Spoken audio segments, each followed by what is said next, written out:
महाराज जी, इस अधम का प्रश्न ये है कि यदि पत्नी पतिवंचक हो जावे पर पुरुष से रति करे तो क्या पति का क्या कर्तव्य है, क्या उसे साथ रखना चाहिए? पहला प्रश्न।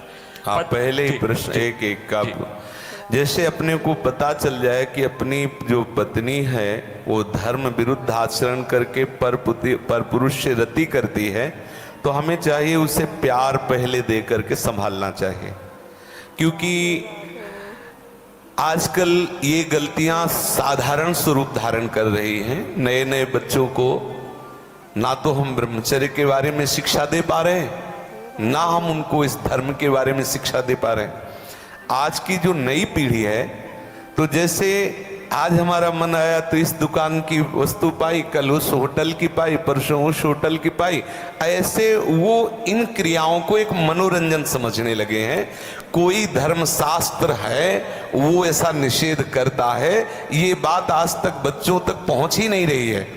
कितने ऐसे बच्चे हैं जो कहते हैं मुझे ये बात पता ही नहीं थी, और उनसे गलतियां, और कुछ ऐसे हैं कि प्रमादवश इन बातों को सुनते भी नहीं, मानते भी नहीं।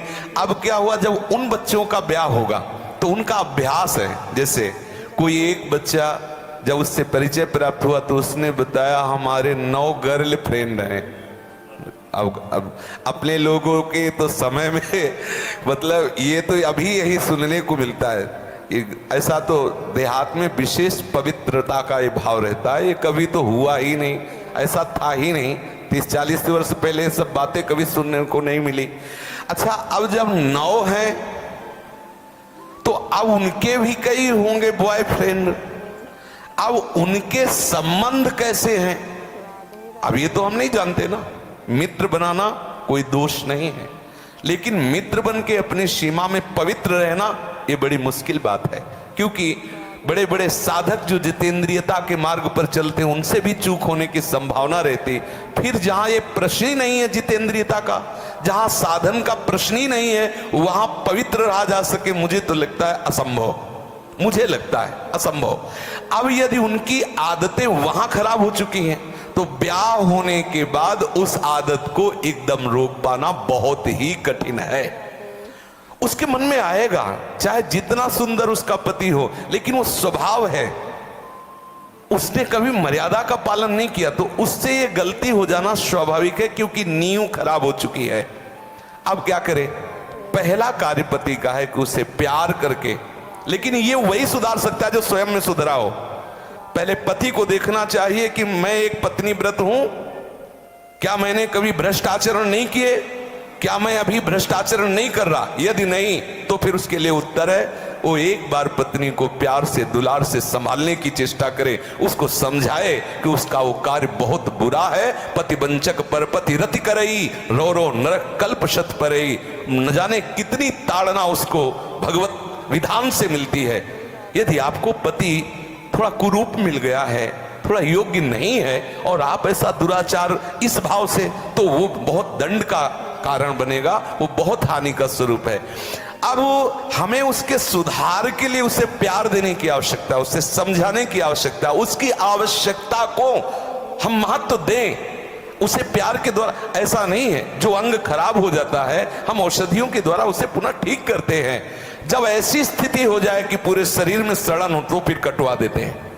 जब ऐसी स्थिति हो जाए कि बहुत बार समझाने पर भी धर्म विरुद्ध आचरण, तो फिर अपने भारतीय संविधान में तलाक की व्यवस्था है, फिर वो विधान कर ले। मारने पीटने की जरूरत नहीं है, उसको साबित करके कि आपको बहुत बार समझाया लेकिन आप धर्म विरुद्ध आचरण करते हैं और मैं धर्म के मार्ग में चलना चाहता हूं, इसलिए हम आपको प्रणाम करते हैं, नमस्कार करते हैं, आप अपना मार्ग चयन कर लीजिए।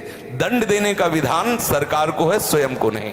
पहले प्यार के द्वारा समझाए, ना समझ में आए तो संबंध खत्म कर दे, लेकिन उसे किसी भी तरह से ऐसे प्रताड़ित ना करे जो हमारे राज्य विधान के विपरीत पड़े, जो हमारे राज्य संविधान के विपरीत पड़े। पहले प्रश्न का उत्तर।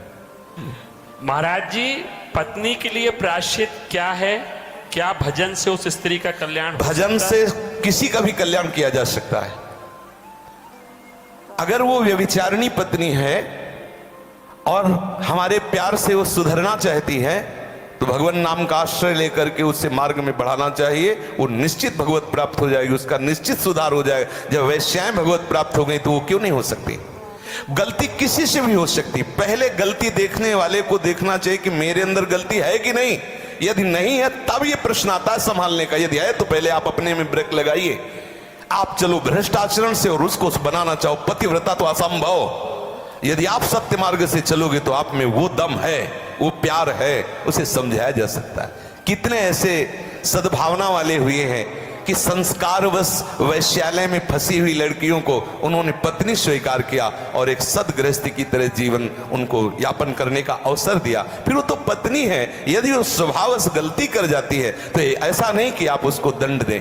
प्यार के द्वारा आदत है बिगड़ गई, उसे संभाला जा सकता है, आदत से सुधार किया जा सकता है। यदि नहीं सुधरती तब त्याग का प्रश्न उठता है, फिर उसे त्याग दे देना चाहिए, दंड देने का अधिकार नहीं। कोई है कि किसी तरह भी ऐसी पत्नी को मार देना चाहिए, नहीं, ऐसा अधिकार नहीं।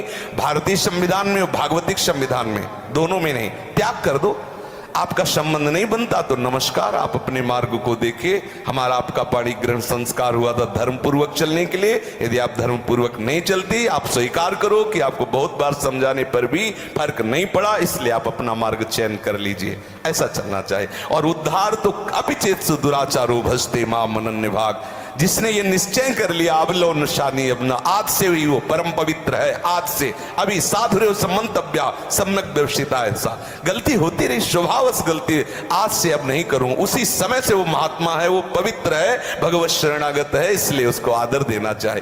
कल ये पापी था, ऐसी बात ध्यान करके हम उसका कभी अनादर न करें। कल भूल से उससे गलती हो गई, आज उसने निश्चय कर लिया अब नहीं करूंगा, उसे भरपूर प्यार। मुझे तो लगता है प्यार से पशु को अधीन किया जा सकता है तो स्त्री को क्यों नहीं अधीन किया जा सकता। मुझे तो लगता है यदि हम उसकी एक एक वृत्ति को अपने प्यार में पगा दें तो संभाला जा सकता है। प्यार एक बहुत बड़ी सामर्थ्य है, प्यार में बहुत बड़ी सामर्थ्य है। कोई कितना भी गंदे स्वभाव का पुरुष हो या स्त्री हो, यदि वो परस्पर एक दूसरे को प्यार देने लगे तो सबको प्यार की भूख है, सबको प्रेम चाहिए, सबको चाहिए अपनापन। हो सकता है आपके द्वारा वो अपनापन उसे ना मिलता हो जो उसे चाहिए, अगर वो पूर्ण होने लगे तो हो सकता है उसका स्वभाव सुधर जाए। हमें हर तरह से पहले प्रयास करना चाहिए कि हमारी पत्नी हमारे भाव के अधीन हो जाए, हमारे सतमार्ग में चलने वाली बन जाए। जब ऐसा ना हो तो अंतिम बात है त्याग दे, उसे दंड विधान के